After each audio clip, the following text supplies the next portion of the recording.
YouTube, Doc86 here. I'm making this video in response to, I think it was TacticalSoleSurvivor. He has a BlackHawk Special Operations medical bag, and he's telling me that I remember seeing his video, and they weren't that well organized. They, to be honest, they really weren't set up that great. So he got in contact with me, and he said, "Hey, could you do a video on how to set up a bag?" And I said, "Okay."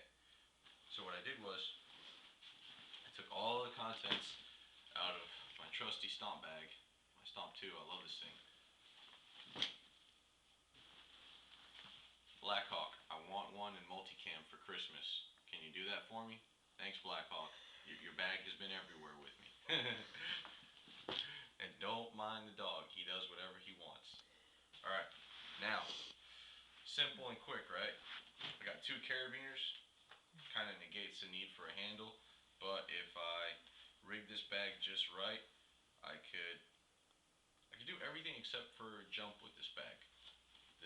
This bag isn't jumpable like the Stomp 2 is.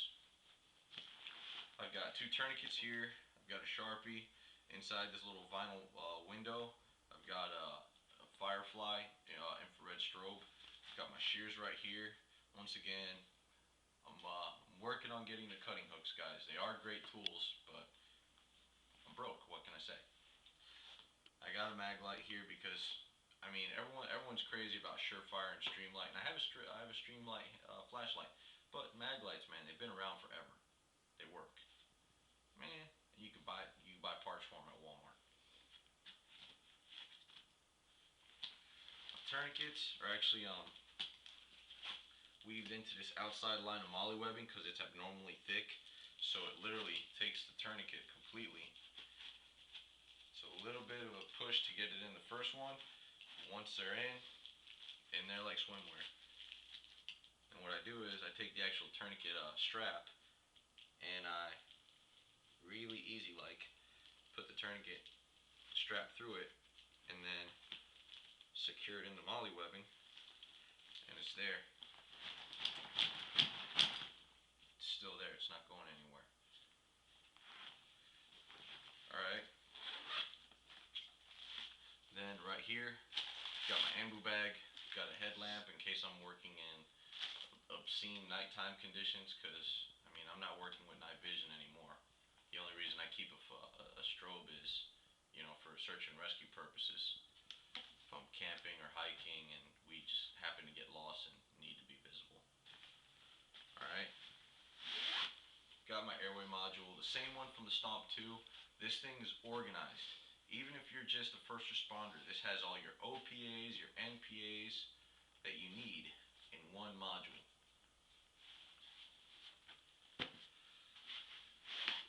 And this is a drag stretcher. This thing is like 7 feet long. It has 3 straps across, 2 groin straps, 2 winch points. You can actually lift someone up into a helo with this.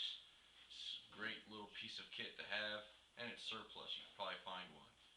So instead of wasting the money on a Skedco or a basket stretcher, this thing is really easy to carry. Rolls up like a freaking poncho.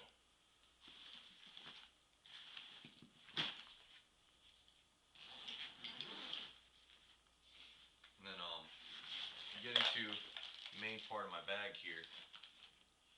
Yeah, that always falls out. Hey, go lay down. Hey, you heard me. Move!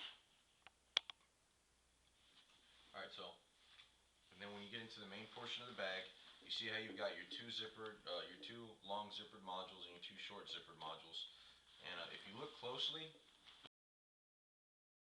it's kind of simple. Got my gloves. This thing isn't. This pocket doesn't really have a dedicated pouch, so I take like my ointment and stuff, and I just slide it right in. Sometimes, to make it more secure, what I'll do is I'll just take this top flap and pin it down so it won't go anywhere. But that's all user preference. What I keep in here is my boo-boo kit, you know, like my iodine swabs, my alcohol swabs, my band-aids and gauze. And I keep my extra IV tubing, my tourniquets, my tape, and I keep my my Leatherman multi-tool. I'm not really a Gerber fan because the quality of some of their stuff just went down.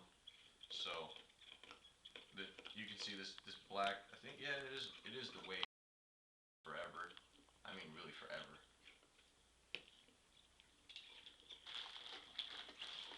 Now what? Normally I'll put like extra IV tubing in here and whatever extra miscellaneous stuff like IV dressings. But are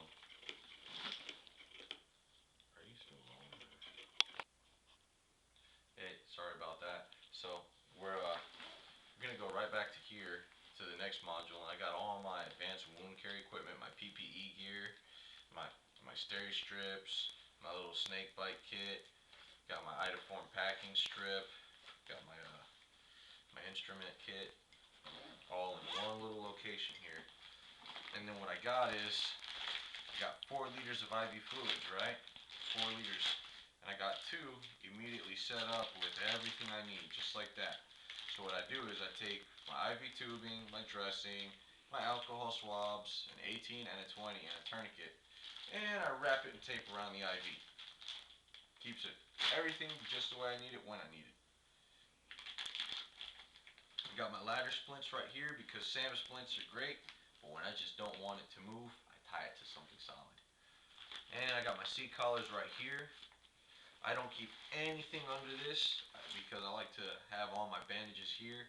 If I need any specialty dressings, I'll usually put them along the sides. I don't like to keep things under because when I had my bag open, I don't have my hands. I didn't have my hands on a weapon. So the the shorter I could have my bag open, do what I need to do, close it up, and get my hands back on, I'm back in the game. I'm still in the fight. And then stethoscope is separate.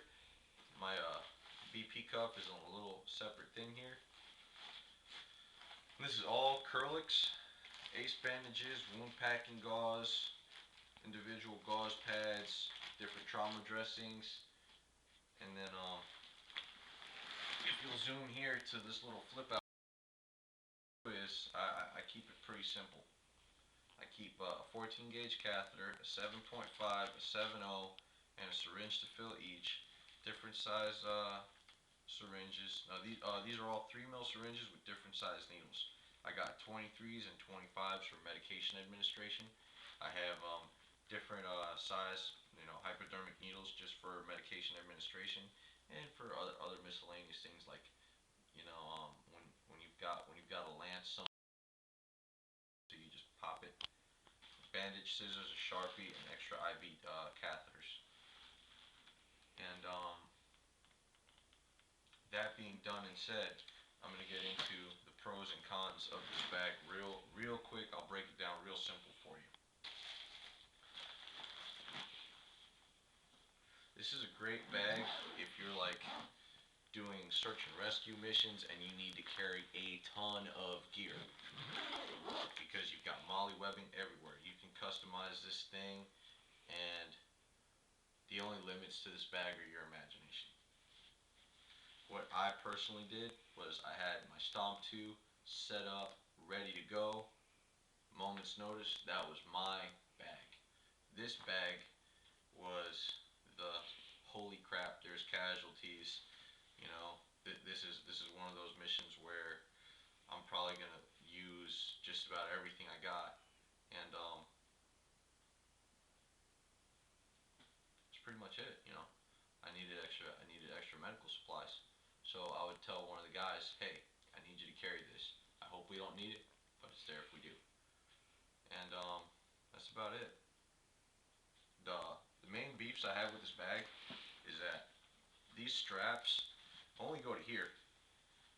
It'd be really great if like they came all the way out and secured the entire bag, and there was one running across the top. What I used to do is you could take the strap that goes on the inside of the kidney pad of a rucksack and kind of jerry rig it with some duct tape here and here, and it'll secure just like that. Or what you can do is take these buckles off, and the buckle repair kit, you can just here and then go all the way across with it. That's up to you. Dude, I don't have to do that anymore. The only reason I could see myself using this bag is if I actually stocked it. Probably gonna end up selling this bag because I just like the Stomp 2 bags better. And that being said, I hope you guys learned a good bit from the video. If there's any questions, I'm going to do a video hopefully at the end of the month where I actually work up a simulated casualty. You know, I'm going to go everything from tourniquet to stabilization to IVs. I'm gonna work up a whole patient so you guys can see, you know, on video how that's supposed to look. So, comment, subscribe, ask any questions. I've got answers. As long as you're polite and respectful, I'll work with you. This is Doc. Take care, guys. Stay blessed.